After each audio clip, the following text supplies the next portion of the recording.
What's going on, guys? Andrew Piluk Hockey here, back with another video. Today we're going to be looking at 7 NHL teams that have a lot of cap space and they can make some big moves this offseason if they do choose to utilize that money. So this article is written by Lyle Richardson. Now he's from Specters Hockey, of course, but this is on mynhltraderumors.com. So of course the link will be down below. If you want to click on that link and read the article, I highly suggest it. I'm going to be talking about what's in the article and talking about the teams and giving my opinion as well on what they could do with that money and how they may choose to spend it. So if you're new, make sure you subscribe. I'd love to have more hockey conversations with you. Join the squad. Let's get to 3,000 subscribers. Let's get right into the video. So Bill Daly announced that the NHL salary cap could be $80 million next year, with the possibility of it being $82 million, which would mean a $5 million to $7 million increase in the cap of what it currently is, and I believe that's around $75 million. So teams that are right up against the cap will get a little bit of relief, possibly, you know, going after that one last player. If they're right to the cap and they're gunning for a Stanley Cup, maybe it gives them that little bit of room to maybe re-sign somebody or go after another player. So it is good to see that the NHL salary cap is getting a little bit more money, because it's obviously a lot more fun for NHL fans in the offseason to see a lot of moves happen. But it also means that teams that already have a lot of money are going to get extra money put on top of that, which is also very fun, because now these teams that are kind of like, you know, this guy might be a little bit too expensive, and then they get that little bit of a bump and they go, okay, now we have the money to make this happen and I feel a little bit more comfortable making this move. So I'll put a graphic on the screen for every team that I talk about, from Cap Friendly, of course, because I believe that's what Lyle used in this as well, as Cap Friendly. So hopefully you guys will enjoy this. Let's look at the teams. So first off is the Carolina Hurricanes. Now we all know, like we discussed earlier, the cap could go up, and these numbers from Cap Friendly are based off of the $75 million cap. So the number of the projected cap space that they have could go up with the increase as well. So they do have over $27 million in cap space, and the projected cap hit is $47.6 million. They have 13 players under contract. Now the Hurricanes are interesting because they have been said to be a rebuilding team. They could be trading off some players, even though I think Carolina's closer to being a playoff team than a lot of other teams. Now it does say in this article that they could go after some scoring players, maybe another goaltender, which I believe is probably the right move. And there is some backup goalies that you could take a chance on in this league, like Grubauer, or you could even go to the Toronto Maple Leafs, if anything, and look at one of their guys that they have. They have Pickard. If you want to try and pry away sparks from them, you could do that. McElhaney. There is some options there. They aren't solidified starting goaltenders, but if you want to take a shot on Grubauer, I mean, he might be the best option. Pickard could be a pretty decent option. You know, there's options around the league. Whether or not they want to bring back Cam Ward, if they trade Darling, we don't know. But Carolina is very interesting. They do have money to use. Them trading off some of their big name players could benefit them as well. If they want to rebuild, they'll get even more money. They do have free agents like Noah Hannafin and Elias Lindholm to sign, so that money could go to them if they don't trade them. And Hannafin's been in trade rumors lately, so we will have to just see what they do with this money, but they do have a bit of money to play with. Next up is the Colorado Avalanche. Now again, I meant to say these teams aren't actually in order, so there's going to be some teams here and there that have less or more cap space, but you guys get the point. These are just the 7 teams in general. So again, the Colorado Avalanche, they have a lot of their core guys locked up, so they're in a pretty good spot right now. They made the playoffs led by Nathan MacKinnon, an incredible story. One of the best seasons I've seen from a player in quite some time, MacKinnon that is. And their projected cap hit is just over $52 million, and they should have between $22 to $27 million in cap space and maybe a little bit more. And like I did say, they have most of their core guys locked up.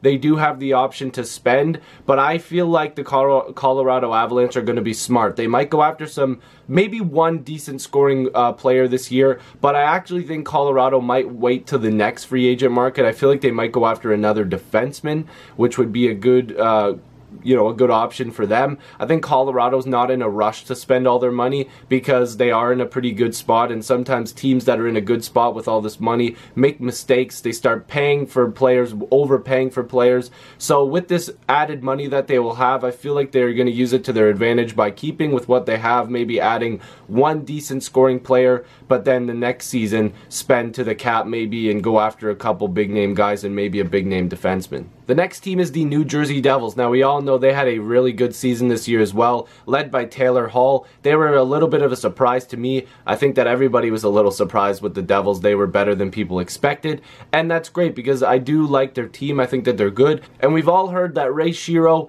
has been given the green light to basically spend the money that he wants to. Now, their projected cap hit for next season is just over $55 million with about $19 million in cap space, and of course that will go up. They have to re-sign guys like Miles Wood and possibly keep Patrick Maroon if they feel like that's a decent fit, which I think he was a pretty good fit with the Devils.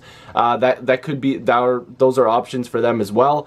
But with them being able to spend a little bit more money, I feel like they could spend right to the cap. They could go after a pretty decent player. Shero has also said in the past that he doesn't want to spend right to the cap, but we'll have to see if somebody becomes available. We've heard rumors of James Van Riemsdyk possibly being interested in the Devils. Of course, Carlson's been rumored to go there as well. John Carlson from the Washington Capitals, of course.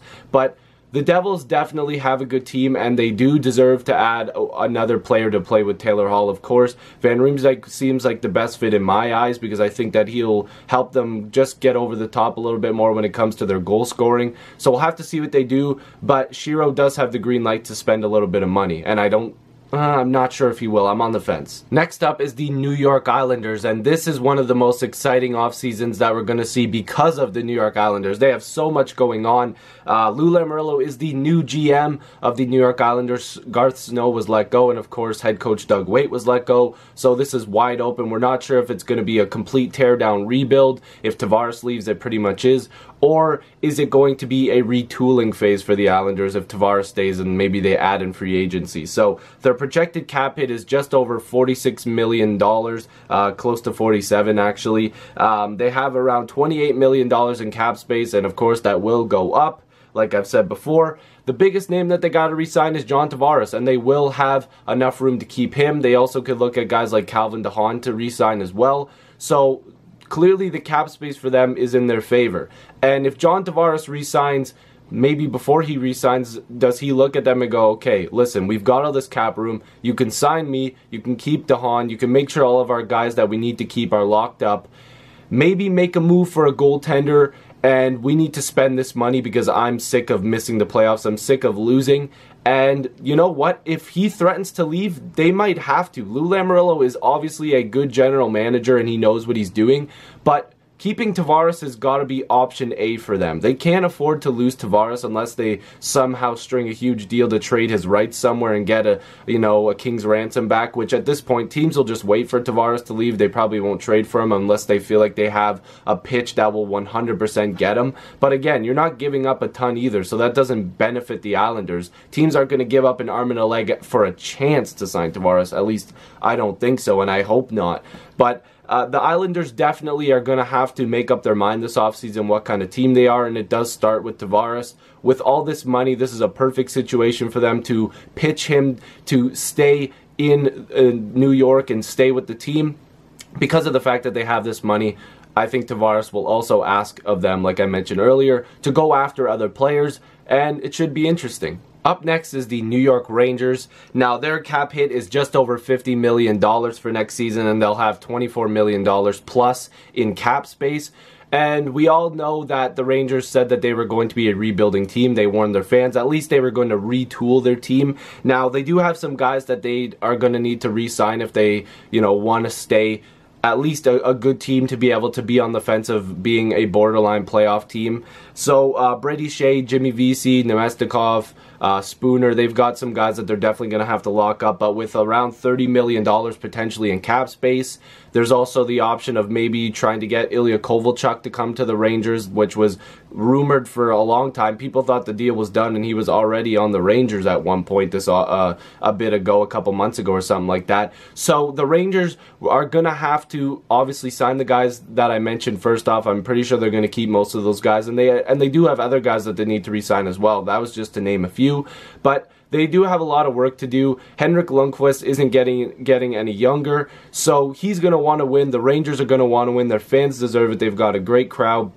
So I think that they will end up spending a little bit more money than people expect this year. I'm not sure if they're going to trade any more of their core guys, because if some of their young guys take another step next year, you know, this team could look pretty good. And Kovalchuk being added possibly in free agency, again, possibly. I'm not saying it's going to happen, but it could be a good offseason for the New York Rangers. My Toronto Maple Leafs are next up on this list. Kyle Dubas, the brand new GM, will have a lot of work to do. Their projected cap hit is $52 million. Their projected space will be $22 million plus. So we all know William Nylander is the big guy that they're going to need to re-sign this summer, and the possibility of re-signing Auston Matthews and Mitch Marner can be looked at on July 1st as well. Their contracts aren't up till next summer, but the Leafs could look at locking those guys up.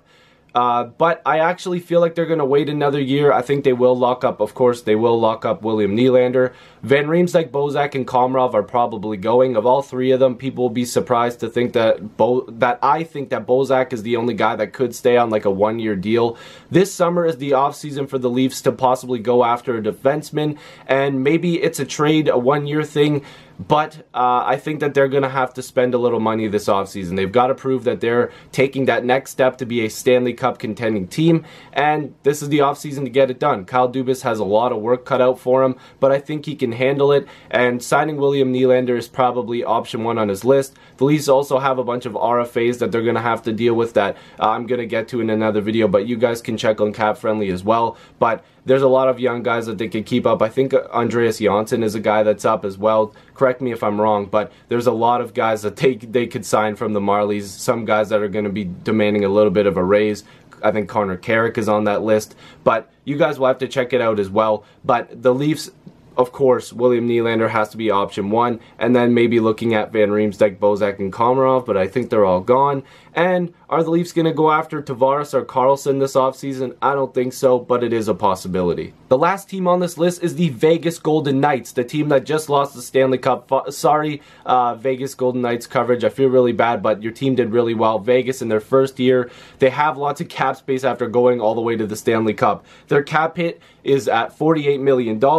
They have around $26 million plus in cap space, lots of room, but they do need to re-sign James Neal and William Karlsson, and after that, the rumors are everywhere. Erik Karlsson was almost a Vegas Golden Knight at the trade deadline this year. So are they going to revisit that? Because they can afford to take Bobby Ryan's contract as well off of the Senators. I think that will be revisited. So that will be a lot of money coming over. Could they make a run at John Tavares? There are so many options for them. They can go after big name free agents even after signing the guys that they need to on their team. And Neal and William Karlsson are probably option 1 and 2 unless they decide to go somewhere else, but I don't think they will. There's a lot of really good talent that Vegas is going to have to keep on their roster, but again, they do have the money. George McPhee does have the money to go out there and maybe make a big splash via a trade, taking on money, or making a big move in free agency with Tavares or the other Karlsson, John Karlsson. Could you imagine if they got both? That would be crazy. But let me know what you guys think about this video. 7 teams that can make big moves this offseason because of their cap space. Again, this is from mynhltraderumors.com, written by Lyle Richardson. Link down below for the article. If you're new, make sure you subscribe. Love to have more hockey conversations with you. I'll see you guys in the next video or stream. Peace.